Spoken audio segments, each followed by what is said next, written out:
Everyone, Sarah here. So I'm here to go over part 4 of my mid-year reset player series. And in this video, I'm going to talk to you about the results of my mind map and how I'm going to identify if they are like a routine that I have to build or something I have to plan out or manage in my plan, or maybe a tracker, that kind of thing. So I'm identifying like what's what and where I want to put it in my planner stack, if you will. So we'll even jump into my planner stack a little bit. I say planner stack, it's not that much, just so you know. No, so we'll get into that. So just to recap, so my first part was doing the mind map of myself, and then I jumped into defining a vision for each of myself, and then I used the little post-it flags to identify the routines, behaviors, and systems that drive those visions. So if we look at them all together, this is what it looks like, although it's a little cut off. I'm sorry, I'm still getting used to this new setup. So we'll walk through one kind of a little bit slower. So here I'm just taking the vision, which is the big post-its, and I'm aligning them with the little post-it flags, which are the routines, behaviors, or systems that need to drive that vision for the area of my life, which is career. That's the bigger piece of paper, the picture. And I'm just putting them all in one spot. And I'm going to do this for each of the different areas of my life that I identified. So I identified career, family, health, money, and growth. So those are the 5 like pieces of me that I really want to set an intentional vision for. So then I go into growth, and I'm just putting them all in a clear place that I could see very clearly. And I'm doing the same thing as I just did. So aligning the little post-it flags to the routines, behaviors, and systems to the vision, which is the bigger post-it that tie all together for growth, that area of my life. So it's like down and then up, down and then up, if you think of a hierarchy or pyramid or something. So I'm just kind of putting them all in one place. And I want these all in, and I feel like I want to see all of this stuff in one area. And this is really why I love the paper planner. Like, I love technology, everyone. It's like totally my thing. It's my job. But the paper planner just gives me that flexibility, the writing, the processing. So that's really why I chose to do this. Because I really think it just like really wraps your mind around what you're trying to accomplish. And so I'm going to break it down into family, then I'm going to break it down into health, then I'm going to break it down into money. It's right. So these routines, behaviors, and systems, and I have this vision. So how am I going to incorporate it and use the planner as a tool to drive the kind of building out this intentional vision that I have? So I'm really just trying to figure out what I have to work with in my planner outside of the, the monthly view, the daily pages, the weekly pages. So I'm just looking at those back pages. So I don't know what they say. I think it's nice that they're in there, but I don't know what they are. So I'm going to use one of my stickers from my shop, and I just do a full page dot grid on it. And I'm just looking to see what I have to work with as like a template, because I like the execution of everything in one book. And that's really what brought me into the planner itself. So I just want the execution of it in one thing. So I don't want to put my 5-year plan in my planner that I'm going to throw out. Well, not throw out because I got to keep it. But I don't want to put my vision in my like the 5-year plan in a planner that I'm only going to use for 6 months, right? That was what always kind of bothered me about the bullet journal. So that's why I have more than one planner, if you will. Okay, so I'm just identifying. I got 4 pages in the front to work with. I got 14 pages in the back to work with. And I'm just going to use a dot grid sticker and stick over it because I can't read it anyway. And I want to really leverage those pages to be able to drive like trackers or something. All right, so we're going to get into the planner stack. So these are all my like planners or bullet journals. And from there, so I have the 5. And I know specifically, so when I'm talking to when I'm figuring this out, I'm asking myself, like, is this like a really long-term thing? These are the questions I'm asking myself to figure out if I want it in this planner or that planner or this planner, or where I would be comfortable with it, because it's not really where it needs to be. So anyhow, so I use my Hobonichi Cousin Set, the yellow one. I use that as my kind of execution of everything. Then I have the Hobonichi Day Free as a budget planner. And then I do have a Hobonichi Day Free as like my content planner, which you guys don't see that, but it's where I kind of wrap my head around all these different concepts. Then I have my bullet journal, which is just my journal. And then I have my work bullet journal, which keeps track of like my David Allen, my getting things done and all that fun stuff. So really, because I don't want my bullet journal with all my thoughts and hopes and dreams at work. That seems a little weird to me, right? So I just want my work bullet journal there, and then my planner. So those are the things that I take with me. And I have the work bullet journal because I take a lot of notes and meeting minutes, and I do a lot of project management. So, and then my budget planner stays home, and my content planner, that stays home as well. And my journal pretty much stays home.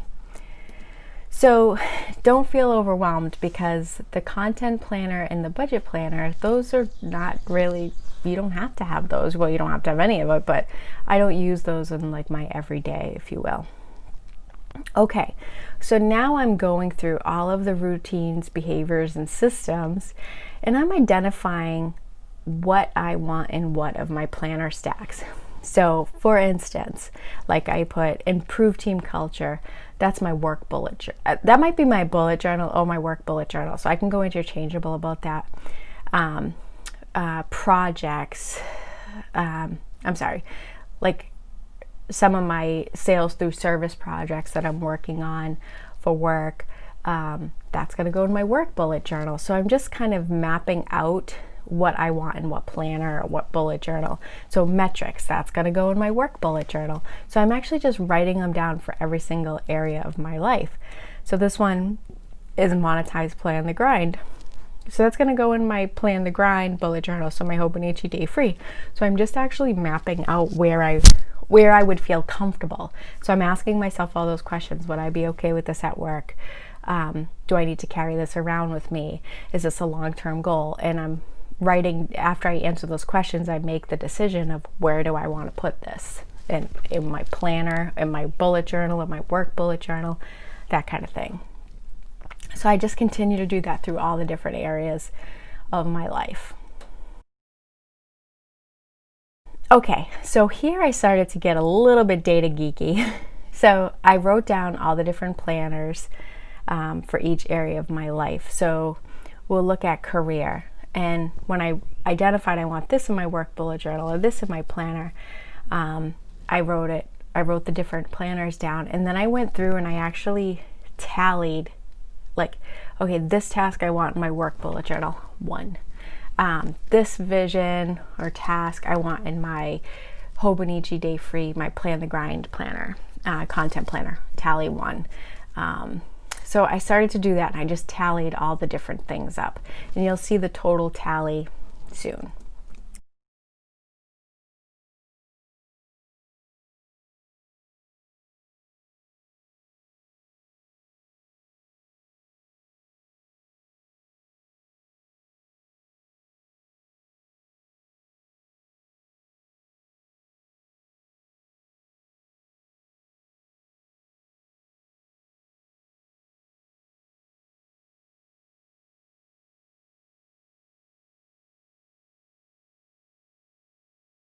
Here it is. Here is the breakdown. I tried to, like, I don't normally do it like this, but I'm also trying to make it so you guys can understand what I'm trying to accomplish here. So at the top in the black writing are the different planner types that I have. So I have a Hobonichi Evac, I have my Letchcrum 1917, I have a Hobonichi Day Free, I have another Letchcrum 1970, and then I have another Hobonichi Day Free. So as I could see, so if you look, so the first column, I put planner and health, and then you see all the tally marks. And then, oops, sorry. So then in like So the second column, moving over to the right hand side, is my bullet journal for health, and that's my Lechgram. So you can kind of see all the planners that I have going this way, and then the type of planner this way. So in the black writing, you see the area of my life, and then the tally marks are the routines, behaviors, or systems that I want to incorporate into each of the different planners. Sounds so confusing. Oh my God, I'm sorry, I'm trying. So anyhow, this is like the stuff I do for work, so I might be getting way too crazy here. But anyhow, so I made like a little matrix, if you will.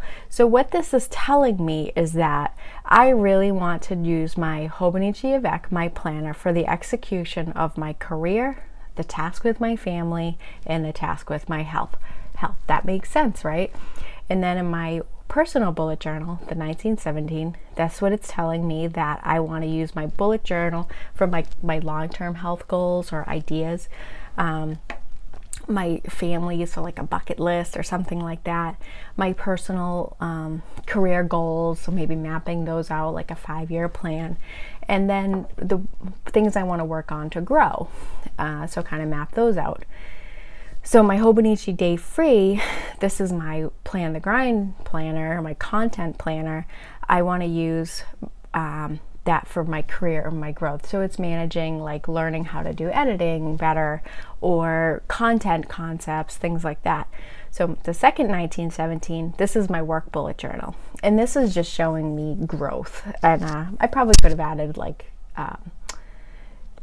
task and stuff like that. So this is really, I'm just kind of managing the work, my notes and things of that nature. Because I didn't really account for the notes in my mind map. So anyway, and then I have this fifth one, the Hobonichi Day Free, and that's my budget planner. And the only thing that goes in there is just my budget, because I want that separate. I want that to stay at home and just be private. So yeah, so this is kind of supporting what I wanted to do, but it's really showing me what I want to use my planner for and my bullet journal for. All right, so recap of the whole video. We identified the different planners that I have, what types of things I want to use each of the planners for. In the next video, I'm going to get to setting it up, and I have to tell you, I am so freaking excited about this planner setup, and I think it's because I feel so confident in knowing what I want it to do, and how I want to use it. So my next one, so part 5, will actually be me setting up my planner for July. So leave me any questions in the comments. I love to talk about this. This is like totally me geeking out, right? Because this is like what I do for work. But I really think that this is a nice, effective way to plan out my productivity systems. So, all right, everyone. Thanks for watching. And, don't forget to like and subscribe. Take care. Bye.